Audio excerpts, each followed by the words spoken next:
अपने channel Bong Calling Food Tales में आप सबका स्वागत करते हैं। तो हमारी जो रथ यात्रा की सीरीज है 2023 की, वो आज से शुरू हो रही है और इसका नाम है जीवन जगन्नाथ पार्ट 2। जो हमारी रथ यात्रा की 2021 की सीरीज थी उसका नाम था जीवन जगन्नाथ पार्ट 1। तो ये पार्ट 2 है। बीच में हमने एक सीरीज लाया था 2022 में, वो था कैवल्य। तो उसमें जो सारे भोग रेसिपीज हैं वो अलग हैं और जो छूट गया था हमसे, जिसको हम लास्ट ईयर नहीं बना पाए थे, और उसमें बहुत सारे इम्पोर्टेंट और लॉस्ट रेसिपीज भी थे। तबीयत खराब होने की वजह से मैं नहीं दिखा पाई थी, तो इस बार हम उस सबको दिखाएंगे। और इस बार के सीरीज में भी हम स्टोरी के साथ भोग की रेसिपी दिखाएंगे। लेकिन आज का जो भोग की रेसिपी हम लेकर आए हैं वो थोड़ा लंबा है, उसका प्रोसेस थोड़ा लंबा है, इसलिए हम कोई स्टोरी नहीं डालेंगे। और जो रेसिपी आज हमने चुनी है आज के एपिसोड के लिए, वो जगन्नाथ मंदिर का अन्न रसावली के बाद सबसे महंगा भोग है। जी हाँ, अन्न रसावली सबसे महंगा भोग है और उसके साथ ये भी बहुत महंगा भोग है। और लोग इसको चौड़ई लदा के नाम के जानते हैं, लेकिन इसका ओरिजिनल नाम जो है वो झौड़ई लदा है। क्योंकि जगन्नाथ जी का जो निशंकुड़ी भोग होता है उसमें जो सारे टूट जाते हैं या फिर छोटे बड़े साइज हो जाते हैं, जो कि जगन्नाथ जी के पास भोग के रूप में नहीं लग सकता साबुत के रूप में, तो वो सारी चीजों को आखिर में लेके जो बनाया जाता है उसको कहा जाता है झौड़ई लेदा। झौड़ई का मतलब होता है टूट जाना, बिखर जाना। तो जो चीजें बिखर जाती हैं उसको समेट के जो लादा जाता है, सारे बिखरे हुए चीजों को समेट के एक साथ इकट्ठा करके जो भोग बनाया जाता है उसको कहा जाता है झौड़ई लेदा। इसका नाम का अर्थ यही है, झौड़ई लदा। बहुत सारे लोग उसको अपभ्रंश करके उसको चौड़ई लदा कह के बोलते हैं, लेकिन ये चौड़ई लदा नहीं है, ये झौड़ई लदा है। और अन्न रसावली के बाद ये सबसे महंगा भोग है और इसका प्रोसेस थोड़ा लंबा है। आप चाहें तो अपने हिसाब से इसको छोटा कर सकते हैं, लेकिन मेरा जो ड्यूटी है वो आपको पूरा प्रोसेस दिखाना है। मैं आपको पूरा प्रोसेस दिखाना चाहती हूँ, इसलिए वीडियो थोड़ा लंबा है और इसलिए आज मैंने कोई स्टोरी नहीं डाला।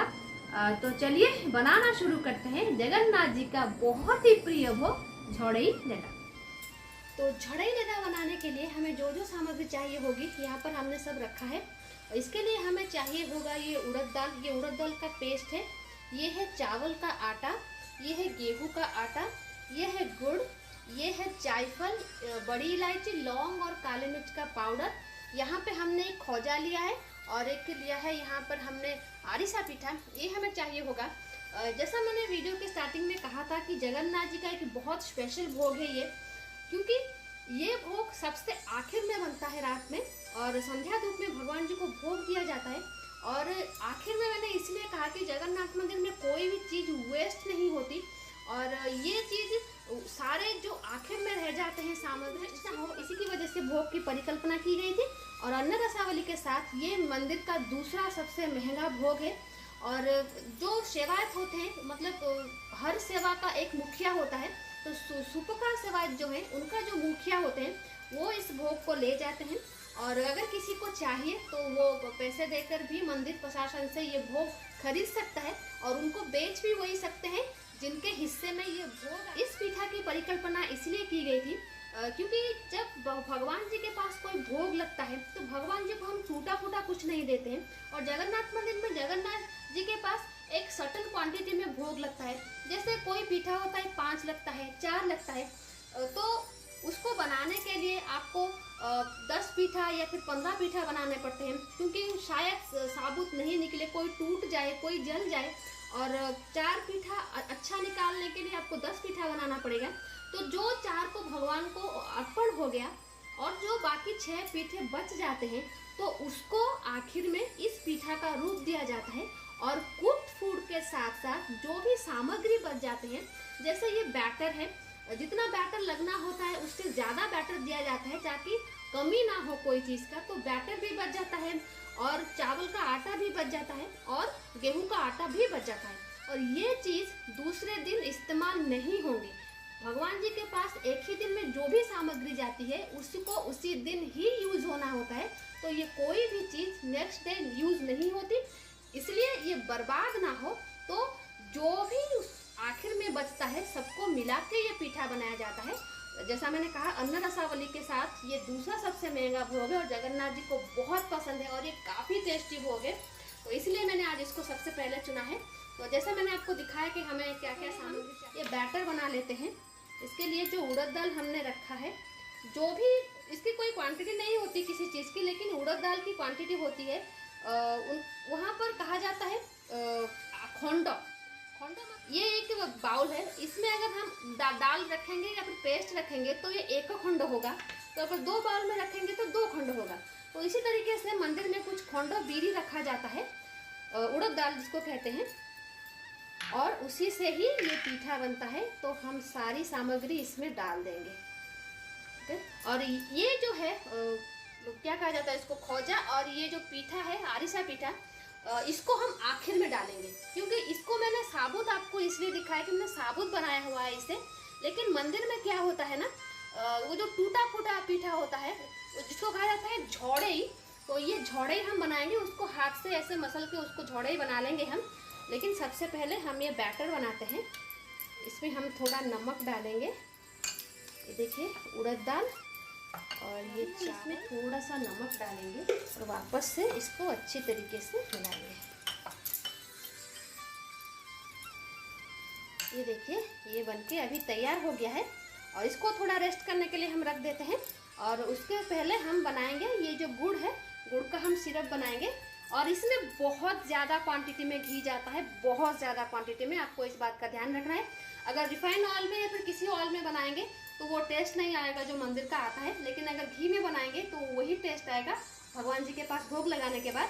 तो चलिए सबसे पहले गुड़ का सिरप बनाते हैं। तो अभी मैंने यहाँ पर गुड़ का सिरप बनाने के लिए यहाँ पर एक मैंने पैन में थोड़ा सा पानी दे दिया है, और ये जो गुड़ हमने लिए हैं उसको हम डालेंगे, क्योंकि जो पीठा हम ले रहे हैं और जिसको हम झड़ई बनाएंगे, ये देखिए ये काफ़ी मीठा होता है, खोजा भी काफ़ी मीठा है और ये आरिसा भी काफ़ी मीठा है। तो हमको उसी हिसाब से एडजस्ट करना है गुड़ के। ना बहुत ज़्यादा गुड़ दे देंगे तो बहुत ज़्यादा मीठा हो जाएगा, और प्रसाद लगाने के बाद आप बिल्कुल भी नहीं खा सकते। ये देखिए ये जो गुड़ का सिरप है, ये देखिए अभी ये बन के तैयार है, और इसको हम रख देंगे ठंडा होने के लिए। ये हमें गर्म नहीं चाहिए, ये थोड़ा हमें ठंडा चाहिए। तो अभी हम इसको रख देते हैं ठंडा होने के लिए, और एक दूसरे पैन में हम घी गरम कर लेते हैं।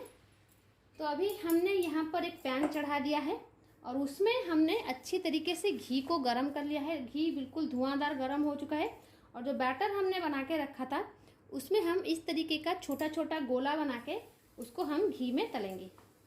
आप डीप फ्राई कर सकते हैं, आप शैलो फ्राई भी कर सकते हैं, ये आपके ऊपर है, लेकिन इसी तरीके से गोला बना के हमको उसको फ्राई करना है। तो अभी हमने डाल दी है इन बॉल्स को, अभी हम इसको फ्राई करेंगे जब तक ये अच्छी तरीके से पक ना जाए। हमें इसको 3 बार फ्राई करना है। सबसे पहली बार तो हमने अभी डाला है इसको, लेकिन इसके बाद भी हमें 2 बार इसको फ्राई करना है। तो अभी ये देखिए ये थोड़ा लाल लाल हो गया है, अभी हम इसको निकाल लेंगे और इसको हाथों में तोड़ लेंगे। ये हमारा पहली बार फ्राई हो गया है, और इसको तोड़ के हम दूसरी बार फ्राई करेंगे, और दूसरी बार फ्राई करके हम जो निकालेंगे उसको पीसेंगे। पहली बार तोड़ेंगे, दूसरी बार पीसेंगे, फिर उसके बाद हम उसको वापस से। तो अभी देखिए हमने उसको इसके छोटे छोटे टुकड़े कर लिए हैं हाथ में। तो अभी वापस से हम इसको तलेंगे, और इस बार अच्छी तरीके से तलेंगे ताकि जो भी कच्चा है वापस से तल जाए। ये दूसरी बार होता है।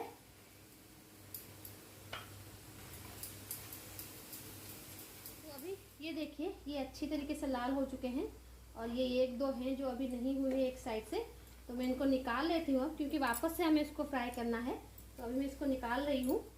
तो ये देखिए अभी हमने इसको निकाल लिया है, और इसको अभी हम मिक्सी में पीस लेंगे, और इसका हमें एक पाउडर बनाना है जिसको कहा जाता है भेदोड़ा।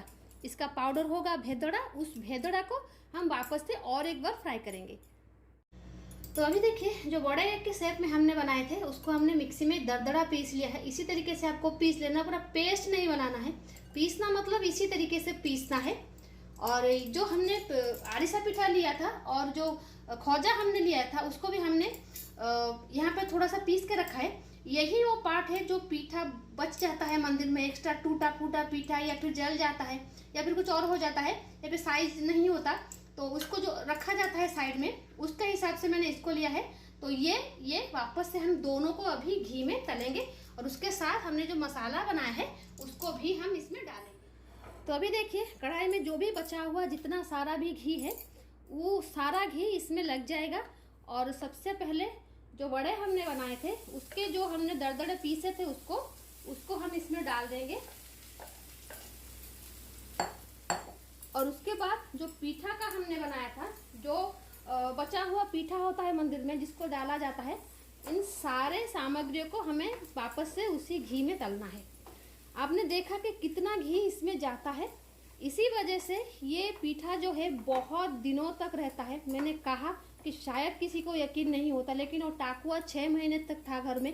मैं देखना चाहती थी कि वो कितने दिन तक रहता है।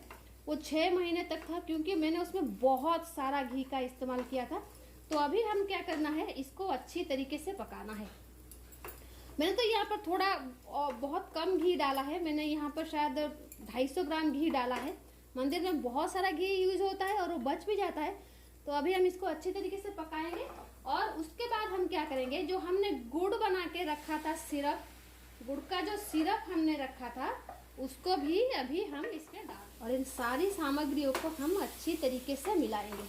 और इसका एक कलर आने तक वेट करेंगे। जो कलर होता है एक ब्राउन कलर आएगा उसको वेट करेंगे।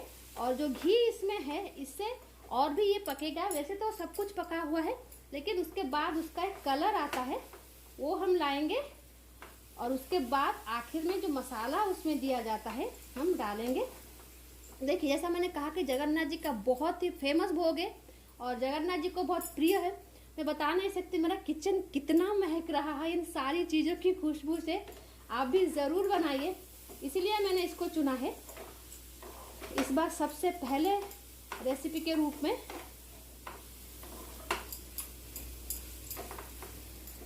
और अभी हम इसमें डालेंगे जो मसाले हमने बनाए थे उसको हम डालेंगे। मैंने यहाँ पर 4 रेसिपी के लिए मसाला बनाया है। एक ही दिन में मैं 4 रेसिपी बना रही हूँ क्योंकि हर रोज़ एक एक करके बनाना मेरे लिए मुश्किल है। तो मैं 4 रेसिपी बना रही हूँ आज। तो चारों का मसाला मैंने बना लिया है क्योंकि चारों का मसाला यही है। सिर्फ एक पे कपूर जाएगा, इसलिए मैंने कपूर अलग से रखा है। और जिस रेसिपी में कपूर जाएगा मैं इसमें कपूर अलग से ऐड करूंगी। और रथ यात्रा के दिन जगन्नाथ जी खिचड़ी के साथ इसको खा के जाते हैं, मतलब खिचड़ी के साथ प्रभु जी को झड़ई लड़ा दिया जाता है। लेकिन उस दिन सब कुछ डालना है, उड़द दाल नहीं डालना है। अगर रथ के दिन आप भगवान जी को दे रहे हैं तो उड़द दाल मत डालिए। सिर्फ रथ यात्रा के दिन बिना उड़द दाल के झड़ई लड़ा बना जाता है और वो जगन्नाथ जी को समर्पित किया जाता है। आप किसी और दिन भी इसको बना के दे सकते हैं क्योंकि भगवान जी पूरे 9 दिन की यात्रा होती है, रथ यात्रा 9 दिन बहुत सारे चीज़ें बना के दे सकते हैं अपने प्रभु जी को। इसलिए मैं हर रोज़ एक एक करके बनाऊंगी। जिस दिन जो पर्व आएगा उससे पहले दिन में ही मैं रेसिपी डाल दूंगी, आपको कोई प्रॉब्लम नहीं होगी। तो अभी हम इसको निकालेंगे एक ताड़ों में। ताड़ो क्या होता है, एक मिट्टी का पॉट होता है सौरा जैसा। तो ये है मिट्टी का सौरा, इसमें हम देंगे। इसमें मंदिर में बहुत बड़ा साइज का होता है जिसको ताड़ो कहा जाता है। तो मेरे पास तो ये है, तो अभी मैं इसमें ही दे रही हूँ। अगर आपके पास मिट्टी का कोई भी पॉट है आप उसमें ज़रूर भगवान जी को भोग दें। जगन्नाथ जी को मिट्टी के बर्तन में खाना परोस के दें, बना के भी दें। अगर नहीं परोस पाते, अगर हांडी वगैरह है तो बना के दें। तो इस तरीके से हमें इसको सेट करना है।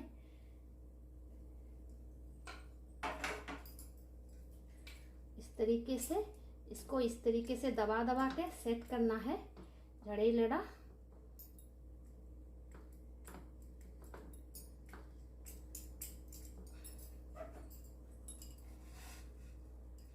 तो ये है आज का हमारा सबसे पहला भोग इस साल की रथ यात्रा की सीरीज का, जिसको कहा जाता है झोड़ई लड़ा या फिर लोक भाषा में चौड़ई लड़ा। और इसको ऊपर मैंने मुत्तू मुड़ा कर दिया है शुगर के पाउडर से, क्योंकि मंदिर में जगन्नाथ जी को बिना इस तरीके से भोग नहीं दिया जाता, मतलब मुत्तू मुड़ा अनिवार्य होता है। तो ये था झड़ई लड़ा। आई होप आपको रेसिपी अच्छा लगा होगा। बहुत सारे रिक्वेस्ट थी लास्ट ईयर मुझे ये बनाने की, और मैंने लास्ट ईयर बनाने की सोची भी थी, लेकिन मेरी तबीयत खराब होने की वजह से मैं नहीं बना पाई। और आज की रेसिपी तो ये थी। कल हम एक और रेसिपी लेकर आएंगे, या फिर कल नहीं ला पाए तो नेक्स्ट एपिसोड में जो भी हम रेसिपी लाएंगे वो काफी यूनिक रेसिपी है, आप उसको जरूर देखिएगा। और उसके साथ हम स्टोरी चलाएंगे, क्योंकि जगन्नाथ मंदिर के बारे में बहुत अनकही कहानियां हैं। हम चाहते हैं कि आप सब उसे जानें और जगन्नाथ जी की महिमा को समझें। तो आज के लिए इतना ही, रहते हैं। जय जगन्नाथ, जय मां काली।